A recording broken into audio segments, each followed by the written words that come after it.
দাঁড়ান দাঁড়ান, কমলার খোসা ফেলে দিচ্ছেন না তো? কমলার খোসার এই ইউনিক ব্যবহারগুলো জানলে আর কখনোই কমলার খোসা ফেলে দিবেন না। আমরা সাধারণত কমলা খাওয়ার পরে খোসাগুলো ফেলে দিই। এই খোসাগুলো দিয়েও যে অনেক দারুণ উপকারী জিনিস বানানো যায় সেটা হয়তো অনেকেই জানে না। বলতে পারেন অনেকটা পয়সা উসুল টাইপের। কমলাও খাবো, সাথে কমলার খোসাও ব্যবহার করব। আমি এখানে 2টা কমলার খোসা ছিলে নিচ্ছি, আর এটা অবশ্যই কমলার খোসা দিয়ে করতে হবে, মালটা দিয়ে কিন্তু হবে না। কমলার খোসা যেহেতু পাতলা থাকে এই জন্য আমরা কমলার খোসাই ব্যবহার করব। 2টা খোসা আমি ভালো মতো ছিলে নিয়েছি, তারপরে একটা কেচির সাহায্যে এভাবে পাতলা পাতলা করে কেটে নিতে হবে। একেবারে কুচি করার দরকার নেই, তবে যতটা সম্ভব পারলে আপনারা একটু পাতলা করে কেটে নেবেন। আমি একটু লম্বা করে কেটে নিচ্ছি, আর দেখতেই পাচ্ছেন অনেকটাই কিন্তু হয়েছে 2টা কমলা থেকে। আর এই পুরো খোসাটা আমি এখন একটা ছড়ানো পাত্রে নিয়ে নিয়েছি, তারপরে কড়া রোদের মধ্যে 2 থেকে 3 দিনের মতো শুকাবো। একটু ভালো করেই শুকিয়ে নিতে হবে যাতে অনেকটা কড়কড়ে টাইপের হয়ে যায়। আমি বাইরের রোদে দিয়ে রাখবো। এখন যেহেতু শীতের দিন, রোদের খুব একটা বেশি তাপ নেই। আমি 3 দিন রোদে দিয়েছিলাম, আর এই 3 দিনেই কিন্তু খুব ভালো মতো শুকিয়ে গেছে।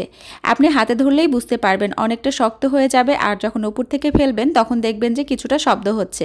তো যাই হোক, শুকানোর পরে এটা কিন্তু অনেকটাই কমে যাবে। এখন এই শুকনো কমলার খোসাগুলো আপনারা চাইলে কিন্তু বয়মে ভরে সংরক্ষণ করতে পারবেন। অনেক দিন পর্যন্ত ভালো থাকবে, এটাকে ফ্রিজে রাখারও কোনো দরকার হবে না।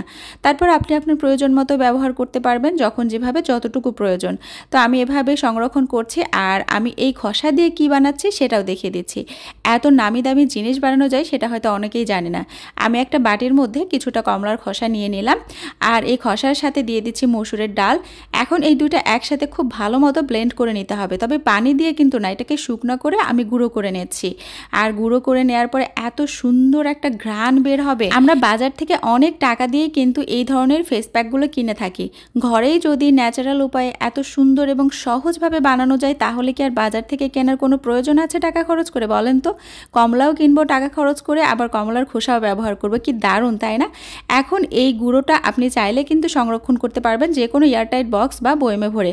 যখন প্রয়োজন আপনি বের করে ব্যবহার করতে পারবেন। এর সাথে সামান্য মধু বা গোলাপ জল মিশিয়ে আপনারা ফেস প্যাক হিসেবে ব্যবহার করতে পারেন। এতে করে দেখবেন যে আপনার ত্বকের রঙও উজ্জ্বল হচ্ছে। এখানে আমরা কমলার খোসা ব্যবহার করেছি, সাথে মসুরের ডাল ব্যবহার করছি, আবার গোলাপ জল অথবা মধু দিয়ে যেহেতু এটাকে প্যাক বানানো হবে, তো বুঝতেই পারছেন এটা কতটা উপকারী। আপনারা চাইলে কিন্তু খুব সহজেই এভাবে প্যাক বানিয়ে মুখে লাগাতে পারেন, হাতে লাগাতে পারেন, গলায় লাগাতে পারেন।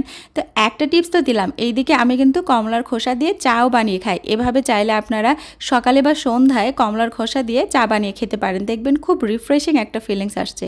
তো আশা করছি আজকের এই টিপসগুলো আপনাদের কাছে ভালো লেগেছে। আরও নতুন নতুন টিপস পেতে অবশ্যই আমার পেজটি ফলো করে রাখবেন, আর যদি চ্যানেল থেকে দেখে থাকেন তাহলে চ্যানেলটি সাবস্ক্রাইব করে রাখবেন।